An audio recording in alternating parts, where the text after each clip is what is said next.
Yo soy el buen pastor, que da la vida por sus ovejas. El Señor esté con vosotros. Y con tu espíritu. Lectura del Santo Evangelio según San Lucas. Gloria a ti, Señor.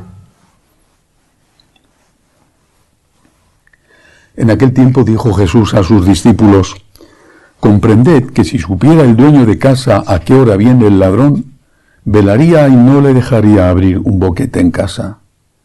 Lo mismo vosotros, que estáis preparados, porque a la hora que menos penséis viene el Hijo del Hombre. Pedro le dijo: Señor, ¿dices esta parábola por nosotros o por todos?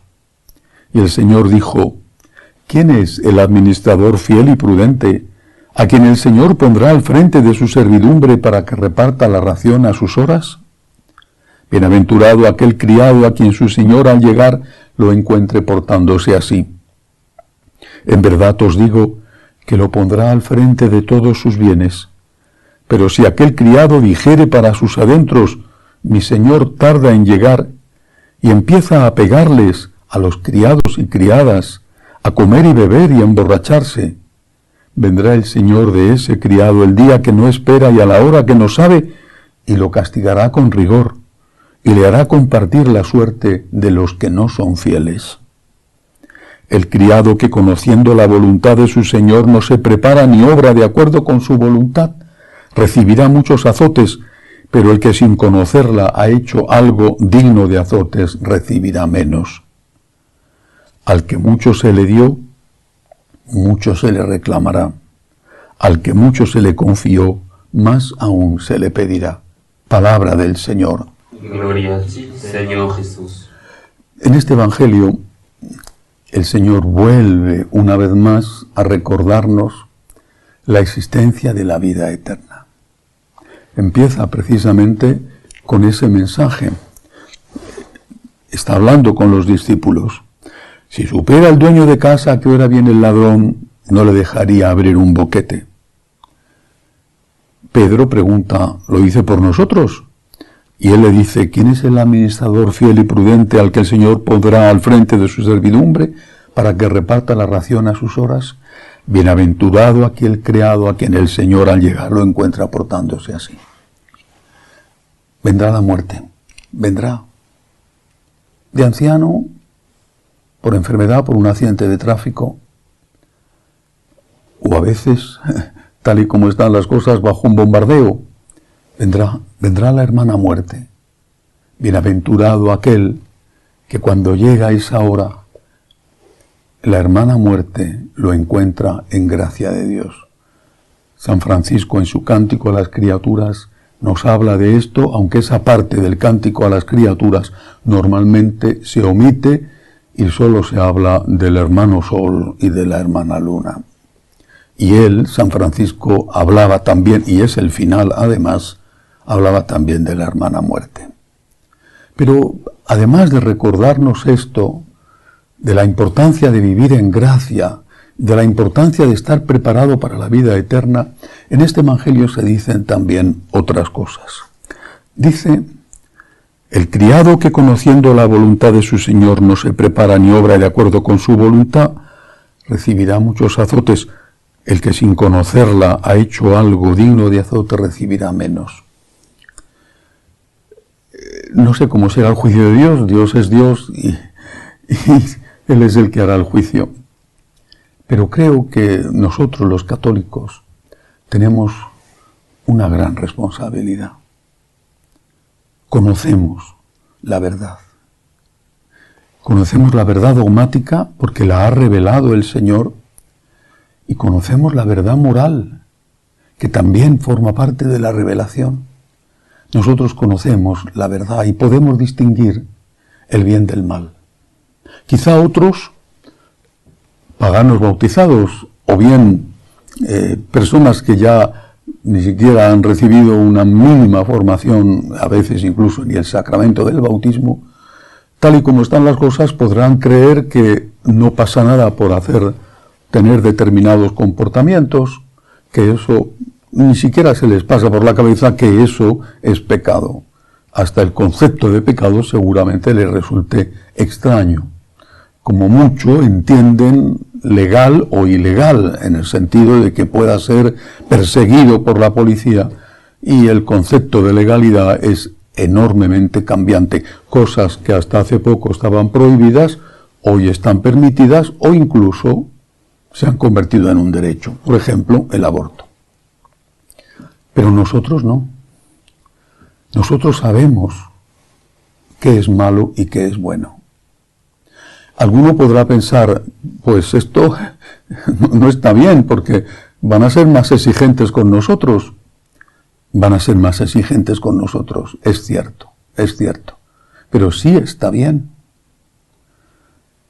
Imagínate, como antes de hecho ocurría, que no supieras que el tabaco te da una altísima probabilidad de contraer un cáncer de pulmón. Imagínate que no lo supieras. O que el alcohol tomado en exceso te puede producir, con mucha probabilidad, una cirrosis hepática. Imagínate que no lo supieras. ¿Es que por no saberlo no vas a contraer el cáncer de pulmón o la cirrosis hepática? Saberlo nos evita, o puede evitarnos, cometer determinados actos que tienen consecuencias malas para nosotros o para los nuestros. Si yo no supiera que hay que ser fiel a las promesas dadas, es posible que incumpliera mis promesas, pero ¿a quién haría daño? A las personas a las que he engañado, pero también a mí mismo, porque no se puede ir por la vida dando patadas a los demás sin que al final las patadas te las devuelvan. Por eso, desde el principio, desde el origen de la humanidad, el hombre ha buscado saber la verdad. Y es Jesús el que dice que la verdad nos hará libres.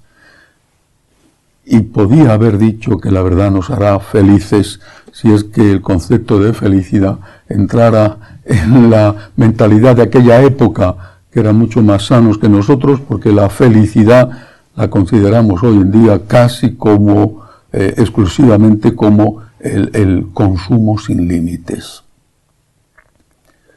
Tendremos más responsabilidad a la hora del juicio, pero también tenemos más medios. No solamente saber qué es bueno y qué es malo, sino la gracia de Dios, por ejemplo, a través de los sacramentos, para obrar el bien y evitar el mal. Y entre los sacramentos, el sacramento de la misericordia, el sacramento de la penitencia, porque cuando, aún sabiendo y contando con la ayuda de Dios, no hemos hecho el bien debido y hemos hecho el mal que no debíamos hacer, ahí está la misericordia divina para perdonarnos en cuanto pidamos perdón. Efectivamente, nos van a pedir más que a los demás, así es, nos van a pedir más, pero también nos han dado muchísimo más. No hay comparación con nada con el sacramento de la penitencia. No hay comparación. No hay comparación con nada con el sacramento de la Eucaristía. No hay comparación. Así que solo en estos dos, y son 7 sacramentos, solo en estos dos podemos decir que somos muy, muy bendecidos y que por lo tanto es lógico, y así termina el Evangelio de hoy, que al que mucho se le dará, mucho se le pida. Y no se refiere el Señor solo a los medios para santificarnos, para estar en gracia. Creo que esto se puede aplicar a otras cosas de la vida. Conozco personas que están muy heridas en su espíritu, muy heridas, enfermas. Sufren mucho.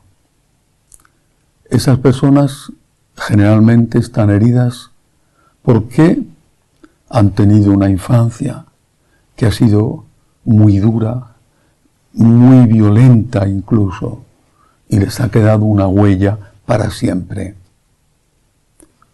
¿Dios les va a pedir igual a esas personas que a mí? Que he tenido unos padres no perfectos, pero unos buenos padres. Lo lógico, por justicia, es que Dios me pida a mí más. Una persona quizá no haya ido a la universidad, no haya estudiado, no haya tenido directores espirituales, sacerdotes ejemplares que le orientaran. Esa persona va a recibir el mismo trato cuando llegue la hora del juicio que aquel otro que ha tenido muchísimas más oportunidades para estar con Dios, para seguir el camino recto. No sería justo. Por eso la justicia de Dios se expresa en esta frase: al que mucho se le dio, mucho se le va a pedir. Y dirá, yo no quiero que me den para que me pidan menos. ¿De verdad? ¿De verdad? ¿De verdad envidias al que ha nacido en una familia disfuncional? ¿De verdad envidias al que quizá desde su infancia ha estado enfermo? ¿De verdad envidias al que no ha podido ni siquiera ir al colegio? ¿En serio envidias a esas personas? Demos gracias a Dios por lo que tenemos. Que no lo tenemos todo. Nadie lo tiene todo nunca. Pero demos gracias a Dios por lo que tenemos.